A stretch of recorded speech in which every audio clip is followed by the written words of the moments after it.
Historia inaonyesha kuwa muungano wa Tanganyika na Zanzibar ulitokana na sababu mbalimbali, ikiwemo kuwepo kwa mahusiano ya karibu ya kihistoria kati ya wananchi wa pande hizi mbili katika nyanja ya udugu, biashara, utamaduni na lugha, pamoja na ushirikiano wa kisiasa kati ya vyama vya TANU na ASP. Aidha, ndoto ya kuwa na muungano mpana wa Afrika, hususan kuanzia katika mashirikisho ya kikanda kama Afrika Mashariki, ilikuwa miongoni mwa maono ya viongozi wa harakati za ukombozi wa bara la Afrika, akiwemo Mwalimu Nyerere aliyesisitiza umuhimu wa umoja wa Afrika kama msingi wa maendeleo na kujitegemea. Tuungana hivi, nchi zikawa moja, ukabila wa Kenya utapungua,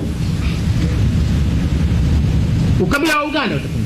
Baada ya kuasisiwa kwa muungano wa Tanganyika na Zanzibar, viongozi waliofuata waliendeleza juhudi za kuuimarisha kwa kufanya maboresho ya kisera na kikatiba ili kuhakikisha unaendana na mabadiliko ya nyakati. Serikali ya awamu ya pili iliyoongozwa na hayati Ali Hassan Mwinyi iliendeleza fikra za muungano kwa kusimamia mageuzi ya kisiasa yaliyowezesha kurejeshwa kwa mfumo wa vyama vingi mwaka 1992, sambamba na kuimarisha diplomasia ya uchumi na kushughulikia changamoto mbalimbali za muungano. Hatua hizo ziliendelezwa pia na viongozi waliofuata, akiwemo Rais wa awamu ya 4 Dr. Jakaya Mrisho Kikwete, aliyesisitiza mshikamano na ushirikiano kati ya Tanzania bara na Zanzibar kama msingi wa kudumisha amani na maendeleo ya taifa. Kwa upande wa Zanzibar, viongozi wakuu waliofuata baada ya hayati Karume, wakiwemo Rais mstaafu Dr. Ali Mohamed Shein, waliendelea kusisitiza dhamira ya kuulinda na kuhudumisha muungano kwa kuzingatia misingi ya waasisi wake.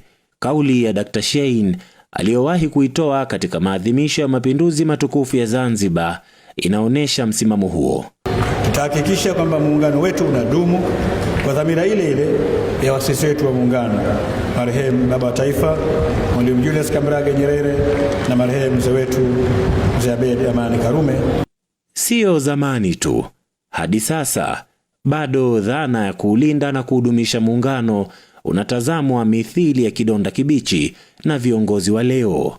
Kwa ujumla, tumeamua kulinda wakfu huu wa muungano tulioachiwa na wazee wetu. Nimetumia neno wakfu kwa kuwa tunu hii ya muungano wa Tanzania uliasisiwa, umelelewa na unatunzwa vyema ili uwe madhubuti na wa kudumu. Lazima Watanzania tufahamu kwamba muungano wetu ni muungano wa damu zaidi kuliko muungano wa vitu.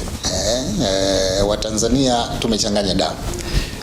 Walio wengi wana uhusiano kati ya Zanzibar na kule bara. Wananchi walioishi kabla na baada ya muungano wanasema dhana ya muungano imekita mizizi katika udugu wa damu, mahusiano ya kijamii na historia ya pamoja kati ya Watanzania wa pande zote mbili za muungano. Kwa mimi leo nikienda Zanzibar naenda kama nyumbani, kwa sababu tayari familia yangu iko kule na Wazanzibari nao wana familia huko.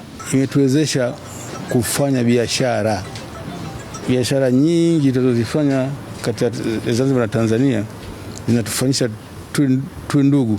Wazee wa jamii wanaeleza kuwa ni muhimu kwa serikali kuendelea kutoa elimu kwa vijana kuhusu historia, faida na umuhimu wa muungano ili kuimarisha uzalendo na kuhakikisha tunu hiyo inadumishwa kwa vizazi vijavyo.